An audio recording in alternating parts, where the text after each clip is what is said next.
غزہ جگبندی، اسرائیل میں صف ماتم۔ غزہ جگبندی معاہدہ، 7 اسرائیلی یرغمالیوں کے بدلے 1000 فلسطینی قیدی رہا کرنے پر اتفاق۔ ڈونلڈ ٹرمپ نے دعویٰ کیا ہے کہ رواں ہفتے ڈیل فائنل ہو جائے گی۔ حماس اور ترکیہ کے حکام کی غزہ میں ممکنہ جنگ بندی معاہدے پر بات چیت۔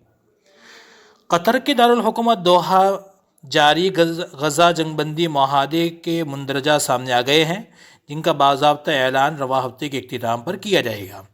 یروشلم پوسٹ نے جنگ بندی مذاکرات میں شامل ایک فلسطینی عہدیدار کا حوالہ دیتے ہوئے دعویٰ کیا ہے کہ 3 مرحلوں پر مشتمل جنگ بندی معاہدہ طے پا گیا ہے۔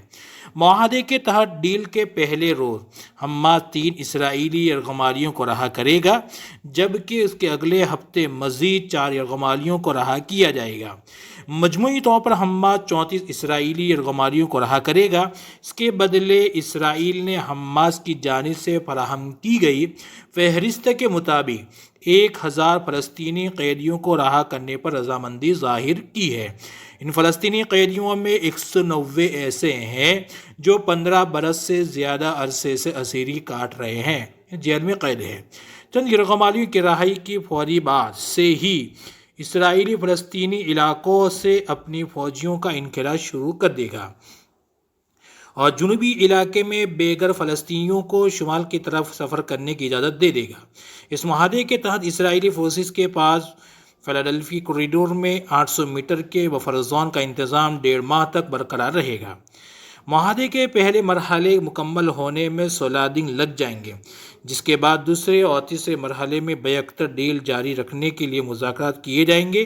اس رپورٹ کے سامنے آنے سے کچھ دیر قبل ہی امریکی صدر جو بائیڈن نے کہا تھا کہ ہم اس تجویز جنگ بندی معاہدے کے ہونے کے دہانے پر ہے، جس کی تفصیلات مہینوں پہلے پیش کی تھی، بالآخر اب نتیجہ خیز ہو گیا۔ یاد رہے کہ ڈونلڈ ٹرمپ کے مشرق وسطیٰ کے ایلچی یرغمالیوں کے معاہدے کے بارے میں بات کرنے کے لیے پہلے ہی دوحہ جا چکے ہیں۔ اس سے قبل امریکی نومنتخب صدر ڈونلڈ ٹرمپ حماس کو دھمکی دے چکے ہیں کہ اگر ان کے حلف اٹھانے سے قبل یرغمالیوں کو رہا نہ کیا گیا تو قیامت ٹوٹ پڑے گی۔ وہیں دوسری طرف اسلامی تحریک مزاحمت حماس کے پولیٹیکل بیورو کے عہدیداروں نے ترک وزیر انٹیلی جنس ابراہیم قالن کے ساتھ غزہ میں جنگ بندی کے لیے جاری مذاکرات میں ہونے والی پیش رفت پر تبادلہ خیال کیا ہے۔ حماس نے ایک اخباری بیان میں بھی کہا کہ تحریک کی قیادت گلشان ترک انٹیلی جنس وزیر ابراہیم قالن کے ساتھ غزہ میں جنگ بندی کی مذاکرات پیش رفت پر بات چیت کی، جو قطری دارالحکومت دوحہ میں ہو رہے ہیں۔ بیان کے مطابق حماس کے رہنماؤں اور ترک حکام کے درمیان یہ بات چیت فون پر کی گئی۔ حماس نے مزید کہا کہ تحریک شورا کونسل کے سربراہ قیادت کونسل کے سربراہ محمد درویش اور غزہ میں تحریک کے سربراہ خلیل الحیہ نے قطر اور مصر کے ثالثی میں ہونے والے بالواسطہ مذاکرات میں جاری پیش رفت کا جائزہ لیا۔ دونوں رہنماؤں نے غزہ پر جنگ روکنے کے لیے ایک معاہدے تک پہنچنے کی خواہش پر بھی زور دیا۔